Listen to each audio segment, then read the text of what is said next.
Hello, welcome back to the Boardgames 4K YouTube channel, and this is a channel where we give you reviews, playthroughs, unboxings. We generally talk a load of bollocks about tabletop gaming in general, and in this video we're going to be talking about a game that is nearly 100 years old. We're going to be talking about L'Attaque, and this is a game where you will be assuming the role of like an army commander. You'll be sending your troops out in battle. You'll be doing a little bit of basically rock, paper, scissors in order to capture the enemy flag and eventually win the game. So in this video, we're going to be giving you a very brief overview of the rules. We'll be telling you what we do like, what we don't like. Then we'll come back and we'll tell you whether or not L'Attaque is still worth playing 100 years after it was first released in around about 1921, I think it was, something like that. Anyway, so remember, if you're new here, then please consider subscribing to this channel. Leave a comment in that section down below, and we'll see you after this.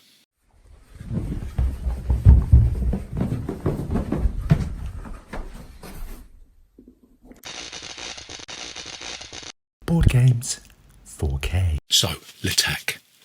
How do you play this game?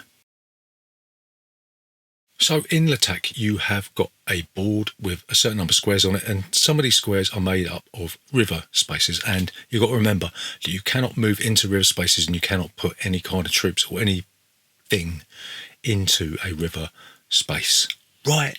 So each team is going to have 36 members of their army, and what you'll do, you'll set them up in front of you so that the backs are facing your opponent, and you can see the rank of the unit in front of you, and you'll see that each standee has got a rank, and it's also got a number associated with that rank, right? So the army units are as follows. You've got a commander-in-chief that's worth 10 points. You've got a brigadier general that's worth 9 points.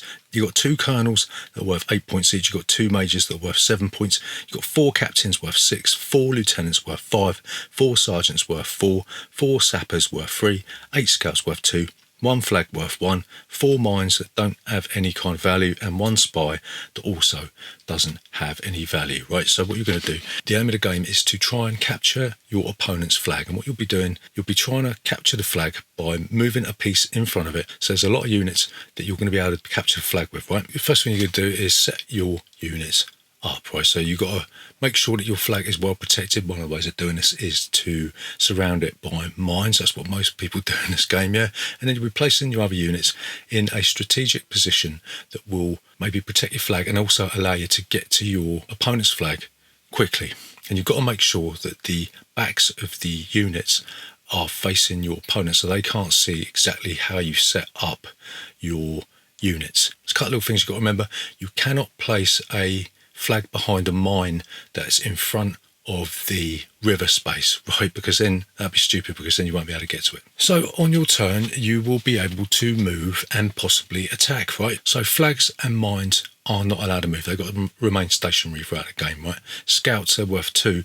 They can move any number of orthogonal spaces that you like. They can't move diagonally. In fact, no unit can move diagonally. Then every other unit will be able to move 1 space orthogonally and 1 space orthogonally only. Sappers are the only things that can destroy mines. Every other unit will get destroyed by a mine. They're going to get blown up and they're going to lose a couple of limbs, you know what I mean? And the spy is the only unit that can give the commander-in-chief a good old slap that he deserves. So once you've moved, then you will also be able to attack. What you'll do, you'll announce L'Attaque or attack or whatever you want to do, and then you and your opponent will then turn your pieces round so they face each other, and then it's a case of the piece with the highest number will destroy the other piece, and the other piece will get taken off the board. So you keep moving your pieces around, you keep taking each other's pieces until one player has captured the opponent's flag, right? And then that player will be the winner of L'Attaque. So what do we like about L'Attaque? So the first thing that we like about this game is the fact that it's still in print after 100 years, you know what I mean? This is the game that eventually morphed into Stratego. Well, basically it's the same game, but we prefer the First World War sort of army theme to the Stratego sort of classical British Army type thing, or a medieval thing, or even Lord of the Rings theme. There's loads of different types of Stratego, but this takes the game back, strips it back to its bare bones, and there's something nice about playing the game as it was released, nearly a century ago. We've got the 100 years centenary edition. I'm not sure whether it's celebrating the centenary of L'Attack or whether it's celebrating the centenary of Gibson Games, but there's something really nice about going back in time when modern games were first starting to form. So the second thing that we like about L'Attack is the way that the hidden information that you got, because obviously the game is completely hidden. So it reminds us of that Cube Quest game, where you put a board in front of each other, separating you, and then you set up your stuff. But this has got pure hidden information. You don't know where your opponent's going to put their flag. They could put it anywhere. More often than not, it's going to be on the baseline, right? But you don't know where they're going to put their flag. You don't know where their mines are going to be. And gradually, as you are moving your pieces forward and you're attacking, that information will become more apparent piece by piece by piece. And the way that the game is a slow burner, and when things are revealed, you're like, that's where the colonel is, that's where the commander-in-chief is, and then your strategy has to adapt to the way that the hidden information is revealed. We really, really like that in this game. So the third thing that we really like about L'Attack is there's something really exciting about sending your commander-in-chief or your colonel or your brigadier into battle and just mowing down row upon row upon row of scouts. And because the setup forces you into sort of bunching different types of units together, you're going to find in this game that there's going to be sort of a big bunch of scouts, or there's going to be a big bunch of powerful pieces. And when you send your colonel, brigadier or whatever into battle, you're just going to be, it's almost like you're riding a motorcycle through just row upon row of these really weak characters, and you end up just decimating your opponent. And it's just nice to see the look on their face when you actually figure out where this weak spot is and you can move in from the side. We really, really like the fact that you can almost sort of chain together loads of moves, So the final thing that we like about L'Attack is the way that the setup is instrumental in the way the strategy develops. Right? Normally when you set up a board game, you set it up and then that's when you start playing a game. But no, this game, you start playing this game before you start playing a game, if you know what I mean. The setup is fundamental to the success or failure of your strategy. And the more you play this game, you'll find that there's sort of a game within a game, because you'll be second guessing where your opponent is going to place their mine. Because the last game you might have played, they might have had it in a certain position on the baseline,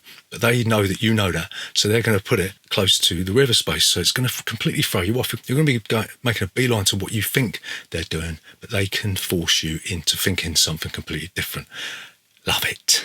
So what don't we like about L'Attack? So the first thing that we don't like about L'Attack, and this is the main thing that we don't like about it, is that if you lose your sappers, you are invariably going to lose the game. And the reason this is because of what we said at the beginning, is that most players, if they've got any brains, right, then they're going to put a mine in front of their flag, right? And if you ain't got any sappers, you aren't going to be able to destroy that mine. So I suppose it's part of the strategy that you've got to keep your sappers back. But if you do lose all 3 or 4, how many were there? If you do lose all 4 of your sappers, then you ain't going to win the game if your opponent has put that mine there, right? And there's not really going to be any sort of way to end the game unless you know how many sappers you've lost and you know that there's a mine there. But the rules don't really specify what you should do in that situation.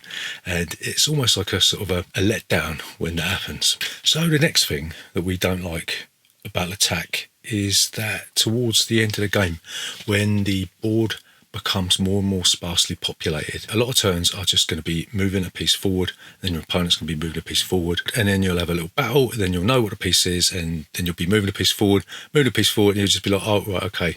And the game starts with a frenetic pace where you're trying to guess where everything is and things get revealed. And towards the end of the game, that dissipates to the point where it no longer becomes relevant, because you're just playing out the motions, And it's like the game goes up and then it falls down, and it definitely becomes less fun the further into the game you get. So the third thing that we don't like about this game is that The board looks complete and utter shit, right? I mean, look at it, right? Have a look. It's like food chain magnet.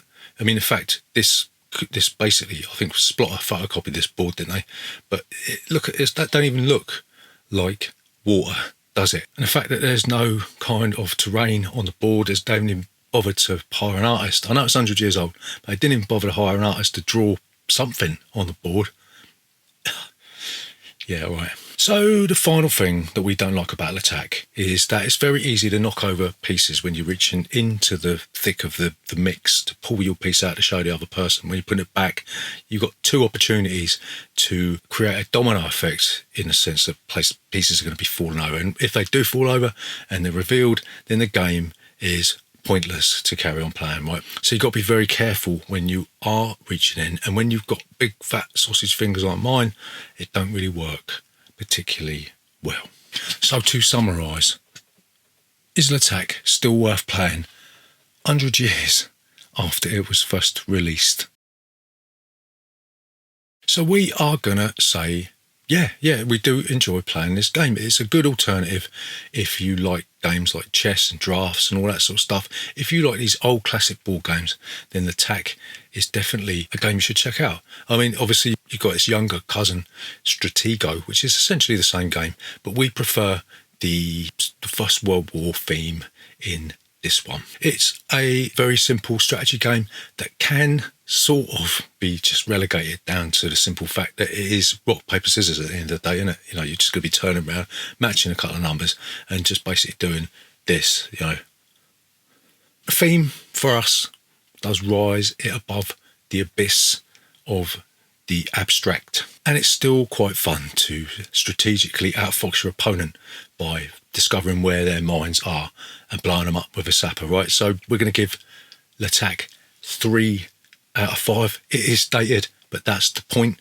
This is a museum piece, and we do still love it dearly after nearly 40 years, right? So that's Attack. Remember, if you're new here, then please consider subscribing to this channel. Leave a comment in that section down below. We'll see you next time.